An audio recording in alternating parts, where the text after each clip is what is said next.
always have open knees and attacking feet, and that's enough to grow up on the road. So I'll be back in just a sec, guys.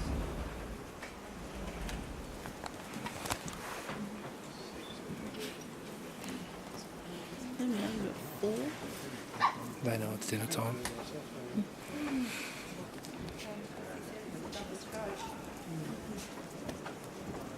I want one. Move that top line around as well.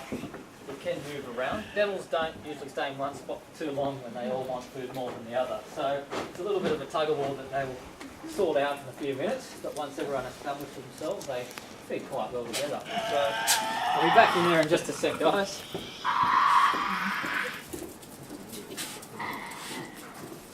Definitely sound like our dogs. I was watching two of them over there before. That was so funny. It was like watching how our dogs were the other night.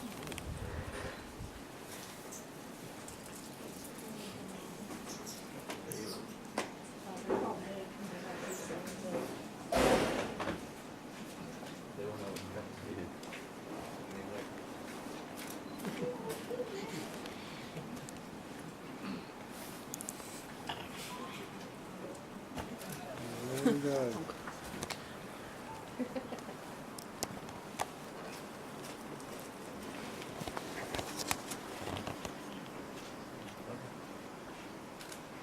There's 5 devils in here at the moment.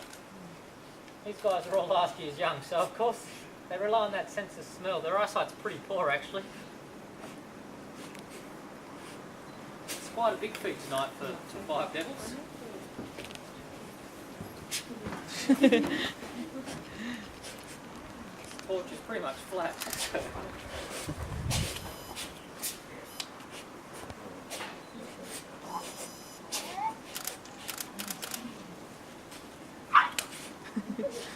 Thanks for that.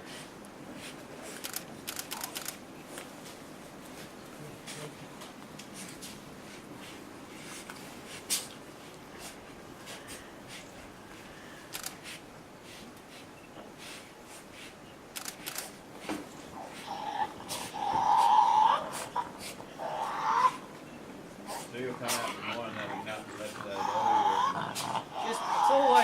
It's always obvious when you can tell a devil dropping. If you go for a bushwalk, devil droppings have a lot of fur and a lot of bone fluid. They're actually echidna quills found in a devil dropping not long ago. So you're looking at whatever they find, they eat, and they pass it straight through if you're not going to use it. So it's all I have to pick up is the abundance of droppings the devils do throughout the morning. Pretty much the only thing I've ever seen them leave behind is a wombat pelt, wombat fur, due to how thick it is. They just can't digest that. So they usually strip everything else off it, but the fur and the thick layer of fat. And you're looking at wombat for a devil is a bit like devil's chocolate. It's very high in fat. They really, really enjoy it when they get it. So it's a bit of a treat. And if it is fresh enough roadkill, you can actually feed them fresh enough roadkill. So wombats, possibly, you're still getting a few wombats around here on the road. Possibly once a month or once every couple of months they get wombats, and we kind of try and portion it out for everyone because they really enjoy it. But you'll always see a devil start from the inside and work out. So they always start from the soft tissue, then they work onto the muscle, then the bone, and then the fur. Pretty much always in that order. Sorry? No, we've got a mixed litter there, boys, girls. Again, they're not a territorial species. You're looking at breeding season when it comes, and 2 14-kilo males that are in the same pen as 2 other girls, or just 1 other girl. Of course they're going to compete for the right to breed, but this time of year is actually a very settled time for devils. Breeding, females have pouch young, and we've got them separated on their own. That's the upside of captive breeding. Instead of a 75% death rate within that 10 months to 12 months, we can ensure all 4 survive without a problem, and ensure that she's by herself and separate them when they're ready. Did you remove all the guts from inside that? I did. Is there a reason behind that? Certain areas where we find food, people still poison, toxins, chemicals. We still use pesticides down here that are banned everywhere else in the southern hemisphere, but not in Tasmania, just to ensure that that's gone. Again, certain areas where I do collect it from, we don't know that, we don't think they poison around, but we just don't risk it. Not worth the risk, is it?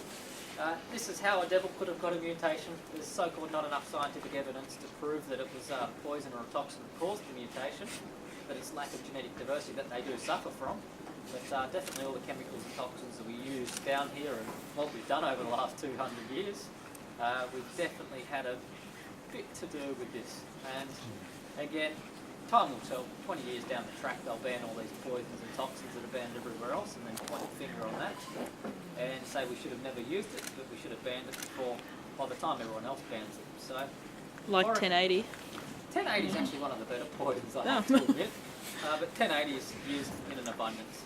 And Forestry of Tasmania have actually stood up and banned 1080. And that's a start, but they actually still let privately funded forestry still use 1080. And Forestry of Tasmania compared to guns, guns is a lot bigger than Forestry of Tasmania, is also still a privately funded forestry, and they still practice by using 1080 and pesticides and chemicals. Of course, it's the easiest and cheapest way of eradicating.